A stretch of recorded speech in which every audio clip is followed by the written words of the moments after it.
O número de crianças confusas sobre o próprio sexo está explodindo. E você, quer que o seu filho faça parte dessa estatística? Acredito que não, pois a ideologia de gênero desconstrói a identidade humana por onde ela passa.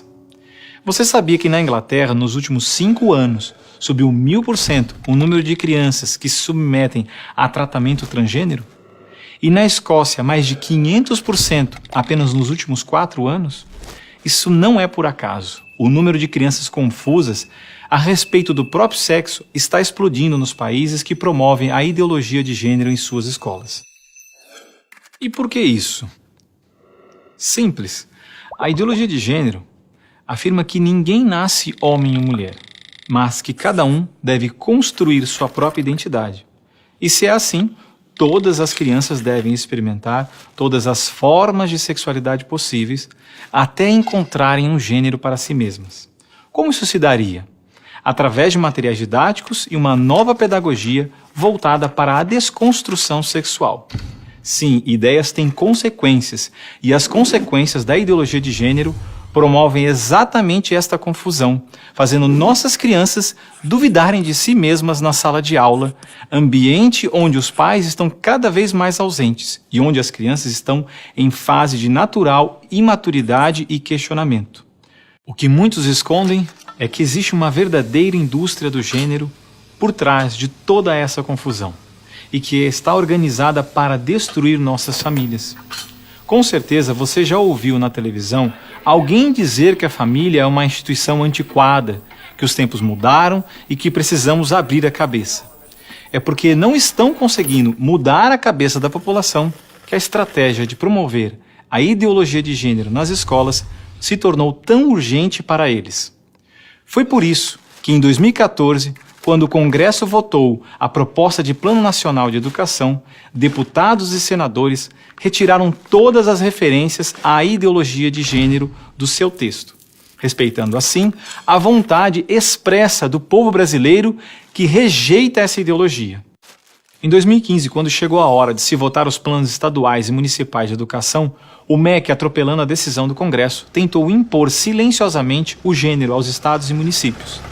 Depois que o gênero já havia sido rejeitado pelo Congresso, por meio da Segunda Conferência Nacional de Educação, o CONAE 2014, o MEC produziu um documento que depois seria transmitido a todos os estados e municípios, definindo a questão do gênero como diretriz educativa, e ainda por cima, como se tivesse sido aprovado pelos deputados e senadores.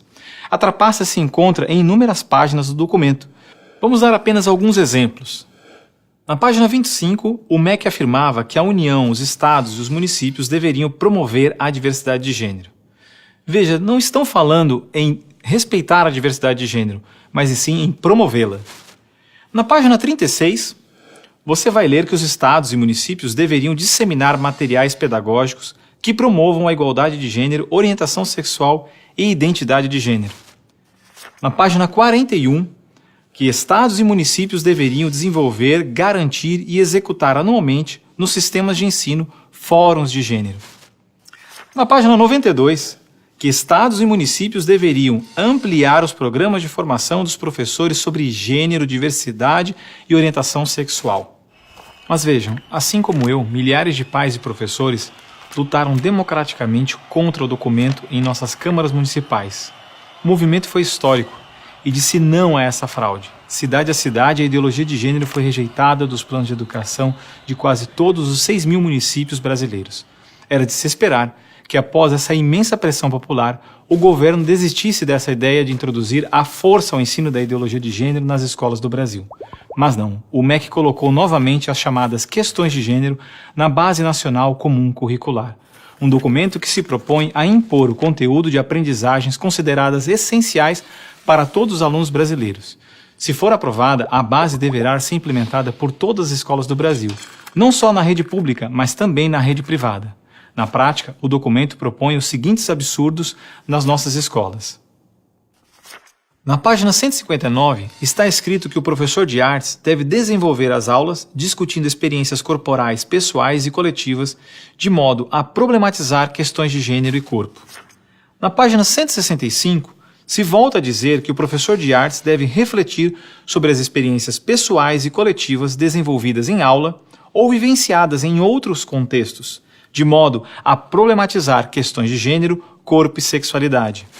Na página 305, se estabelece que na área de ciências humanas, a diversidade de gênero deve ganhar especial destaque. E não para por aí. Na página 351, se estabelece que o professor de História coloca em destaque as temáticas voltadas para as questões de gênero.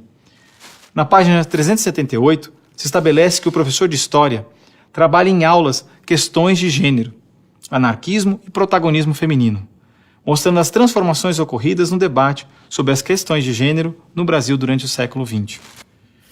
Vocês estão vendo? A ideologia de gênero está presente no documento, é explícito, e o governo brasileiro demonstra com isso ignorar a vontade popular. Se a base for aprovada, terá valor de lei e será obrigatória. A ideologia de gênero será imposta de forma autoritária como a única moral permitida, quer os pais queiram ou não. Mas o que diz a nossa Constituição? Diz que a educação é dever do Estado e da família, e que o Estado deve criar todos os meios legais necessários que garantam à família a possibilidade de se defender contra qualquer programa, prática ou propaganda que contrarie o respeito aos valores da família. E ainda mais, o artigo 26 da Declaração Universal de Direitos Humanos diz que os pais têm prioridade de direito na escolha do tipo de educação que será ministrada a seus filhos. Não vamos aceitar a imposição deste absurdo sobre os nossos filhos. O governo pretende aprovar a Base Nacional Comum Curricular ainda este ano de 2017. Por isso, pare, reflita e nos ajude enquanto ainda é tempo. E compartilhe esse vídeo com pais, professores, diretores de escola, vereadores, lideranças de sua comunidade. Ninguém pode ficar indiferente. A ideologia de gênero deixa marcas que ficam para sempre.